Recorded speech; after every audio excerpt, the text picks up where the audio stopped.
Bueno, y para analizar la difícil tarea de ser el jefe de gabinete, nada mejor que tener un ex jefe de gabinete como lo es Juan Manuel Abal Medina. ¿Qué tal? ¿Cómo estás? ¿Qué tal? Muy buenas tardes.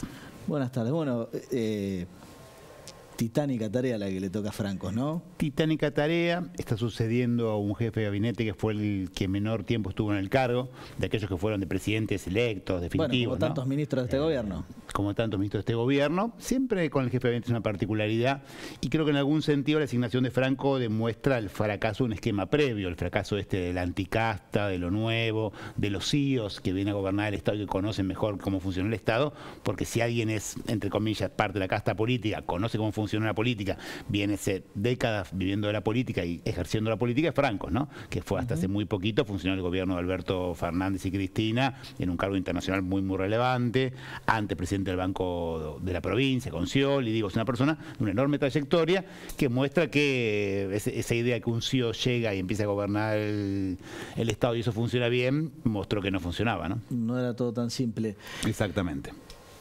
Bueno, y Franco hasta ahora lo hemos conocido principalmente por este rol de articulador que tiene con el Congreso, que, bueno, como bien decías, un poco relacionado a esta vasta experiencia que tiene. Conoces un tipo, cuando lo escucha hablar, a mí me tocó hace muy poco un colega tuyo, Gonzalo Asís, antes que asumiera Milei, presentó un libro, que lo presentó, entre ellos estaba Guado de Pedro, estaba Horacio Rodríguez Larreta, y Franco todavía sin asumir, ¿no? Sí. Yo hice el prólogo del libro, entonces estaba ahí presente, y me acuerdo cuando lo escuché hablar, parecía que hablaba de otro gobierno, porque habla de diálogo, consenso, acuerdo. O sea, uno escucha a Francos hablando, como lo han escuchado ustedes recién, y parece que fuera el jefe de gabinete o el ministro de un gobierno distinto al de Milei. Y después va el presidente y le tuitea son un nido de ratas y le patea todo. O como hoy voy a vetar todo, me chupa lo que haga en el Congreso porque yo lo voy a vetar igual, son unos degenerados presupuestarios, fiscales. Entonces parece como una figura de un gobierno distinto que llegó ahí, que se ve que tiene, el presidente le tiene confianza, pero bueno, hay que ver cuánto esto combina una cosa con la otra, ¿no? ¿Y cuánto dura? ¿Cómo combina? No es difícil entenderlo porque bueno, son estilos muy distintos. Quizás le venga bien al gobierno, quizás sea bueno para el país, esperemos que así sea, pero bueno, uno está un poco asustado con lo que ve todos los días, ¿no? Sí, una de las cosas que me importa mucho contarle a la gente y por ahí vos podés darnos una mano es ¿qué pasa si Milei veta la ley?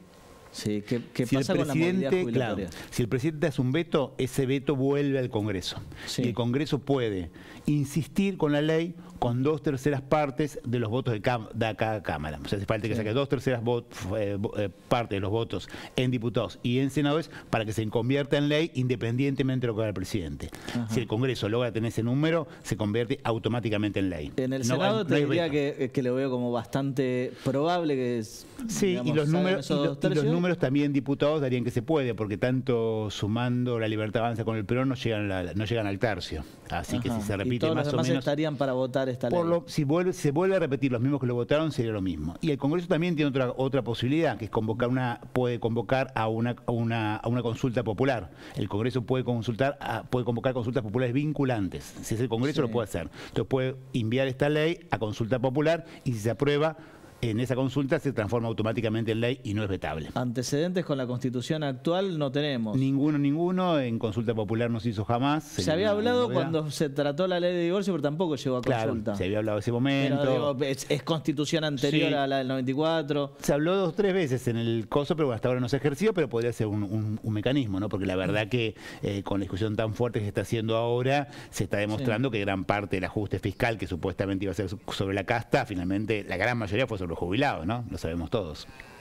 Sí, y justamente digo, en esto de la eterna cuestión, ¿no? De la casta. Esto lo paga la casta, pero al final lo pagan los trabajadores con paritarias que, como decía el general Perón, ¿no? La inflación sube por el ascensor, los precios suben por el ascensor y los salarios por la escalera, ahora más que nunca. Sí. Esta es una escalera de escalones altos, además. O una escalera eléctrica que viene a la inversa, ¿no? Va para abajo y caminás y no subís. Como los dibujitos animados. Bueno, con la jubilación es lo mismo, ¿no? Porque en definitiva, mientras discutimos una cosa y otra, están ahí bastante frisadas, mientras los precios han subido muchísimo.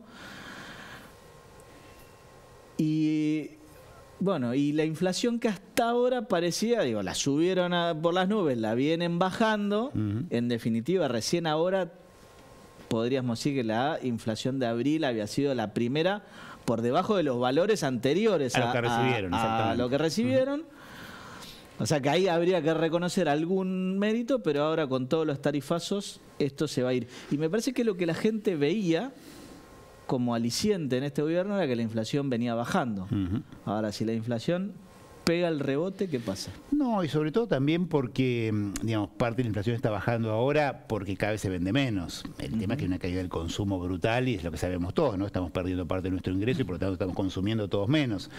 Los que les sobraba consumen menos, no tiene mucho problema. Los que llegamos más o menos a fin de mes, como muchos de nosotros, más o menos vamos restringiéndonos, pero estamos. Los que antes llegaban a duras penas, ahora están pasándola muy mal. Y eso está haciendo un efecto que yo siempre digo, no es como querer bajar la fiebre a un enfermo matando al enfermo. Obviamente, si lo matás, le vas a bajar la temperatura. Pero ¿qué costo? Parece que el costo de estas medidas... Se la vas a bajar por debajo de 36 también, que es lo que necesitamos para vivir. 36, lo vas a bajar a 34, 32 y va a terminar siendo en cero. Pero bueno, esas soluciones son muy malas, sobre todo porque un gobierno como este, que lo que busca es que no haya déficit fiscal, lo cual es muy bueno, pero cada vez va a recaudar menos. Va a haber menos ingreso y menos consumo y menos actividad económica, se recauda menos, con lo cual tiene que seguir recortando y es como entrarse en un círculo vicioso que es muy difícil salir. ¿Y por qué en este contexto no reparten los alimentos que tenían? Es inexplicable. Eso, la verdad, que el tema de la comida en creo que lo charlamos alguna vez al principio del gobierno acá en este programa, que había una especie de crueldad con el trato de la gente que menos tiene, muy marcada, ¿no? Porque acá no hay ninguna excusa. A ver, muchos de estos alimentos se compraron, ya estaban comprados, es decir, no hay gasto, no es un tema de ajuste. Permanentemente se mintió que no estaban, que no había, que había pocos, que no sé qué, que no sé cuánto, finalmente estaban y el juez ordena repartirlos, no quieren repartirlos. Cuando van a repartirlos, en vez de usar los instrumentos normales que hace el Estado. A ver, el Estado argentino viene repartiendo comida desde que yo tengo uso de razón. Alguna gente más grande. De la democracia para acá, con la caja pan. La caja pan adelante, digamos, no es algo nuevo. Si vos me decís, no es hacer física nuclear, no es mandar un cohete a la luna. Y sin embargo, este gobierno manda al ejército porque no sabe cómo repartirlo. Hay como una especie de menosprecio sobre los que menos tienen muy marcado, ¿no? Como también esa política permanente contra los comedores populares. Ahora lo reparten solo a una organización muy puntual que encima se dice que para dar comida hace un curso previo en que bajan una determinada línea, cosa que nunca ocurrió en ninguna organización social argentina. Digo, hay una mezcla de ignorancia y crueldad. El alimento que se reparte en general son cosas muy básicas. Digo, muy básicas. ¿Cuánta capacitación necesitas para hacer el fideo, arroz? No, la capacitación que hacen es en términos morales, no contra el uso de preservativos. ¿Se acuerdan que el doctor Albino se hizo famoso porque dijo que salió en todas partes del mundo, ¿no? Que los preservativos no servían porque el virus del HIV atravesaba la porcelana. Exactamente, o sea, una cosa que sería un disparate a nivel global. Bueno, esa es la persona que se está dando esto para que reparta y son esos los cursos que hace a la gente que quiera comer, lo cual es extorsionar a la gente, ¿no? Ajá.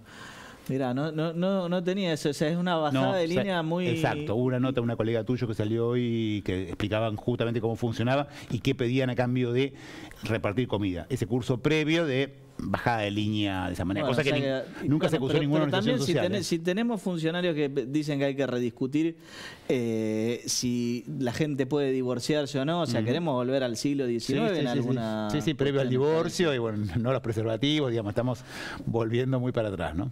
No, seguro que sí. Bueno, y digo, ya hablamos de lo que puede pasar con la movilidad jubilatoria. ¿Y la ley bases? Porque si estas mayorías funcionaran de la misma manera, la ley base no sale.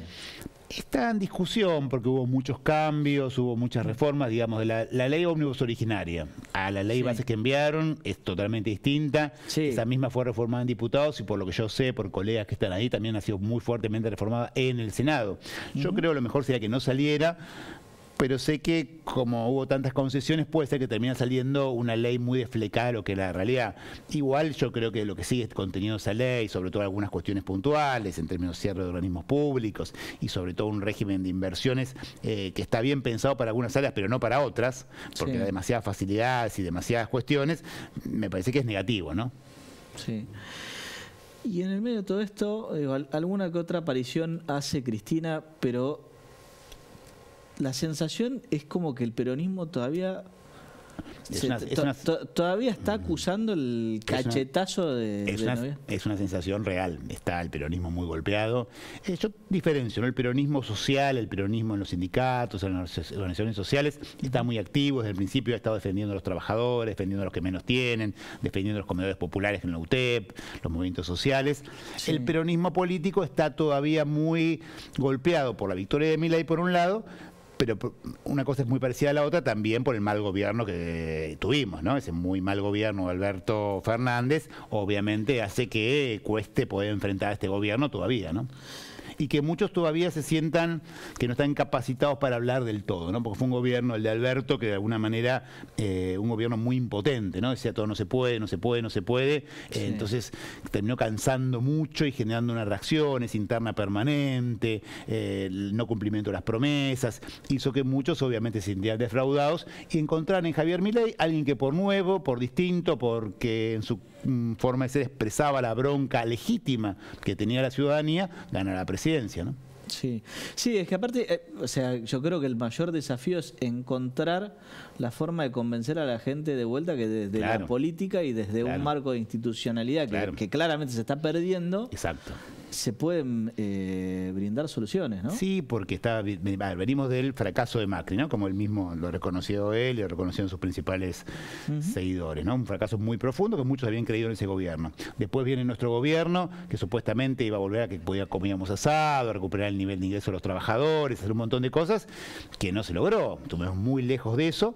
A ver, se mantuvo el trabajo, la gente tenía un trabajo, pero cada vez le costaba más llegar a fin de mes. Y eso es muy distinto a lo que lo propone históricamente el peronismo y muy distinto a lo que prometimos en la campaña. Con lo cual la defraudación de la gente es más que lógica. Sobre esa base, Milei actúa medio en soledad, ¿no? Entonces, con mucha capacidad mediática, con un gran comunicador como es él, logra de muchas maneras concitar una atención pública y mantener nivel de popularidad como son en sociedades polarizadas, ¿no? Acá ya no estamos, esto no es México que hay un presidente con el 70%, no es Néstor Kirchner con el 70 al 80, estos son las sociedades polarizadas con un 51, 52 de popularidad, tenés la centralidad de la acción, ¿no? Sí. ¿El movimiento Evita cómo se está organizando?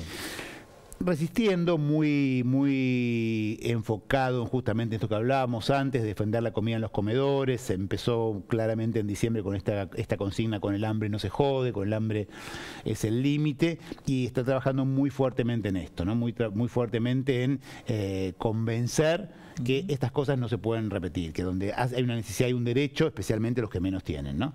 Sí. Cuando este gobierno se compara con Menem, yo lo enfrenté todo el tiempo a Menem, me fui el PJ en ese momento por Menem, pero es un gobierno que repartía comida. Vos recordabas, Alfonsín repartía comida, de la Rúa repartía comida. Macri, cuando estaba ajustando, amplió la ayuda social. Este es el primer gobierno que se desentiende los que menos tienen. Bueno, el movimiento Evita está más que nada preocupado por esto, ¿no? Y trabajando mucho con la CGT, se está convocando en conjunto para marchar a la plaza del Congreso cuando se trate de la ley de bases, para que no se vote la ley de bases. Van a estar presentes, o sea, vamos a estar presentes. Va a ser algo similar. Esperemos que con menos tonelada de piedra, pero algo similar. Esperemos que con ninguna tonelada de piedra, que no caigamos en esas prácticas que sabemos que terminan beneficiando a los que menos uno quiere beneficiar. Va a estar presente la CGT, va a estar los sindicatos, va a estar la CTA, va a estar los movimientos sociales, reclamando a los senadores que pongan en primer lugar los intereses de la patria y después las cuestiones que pueden haber arreglado para votar la ley, ¿no?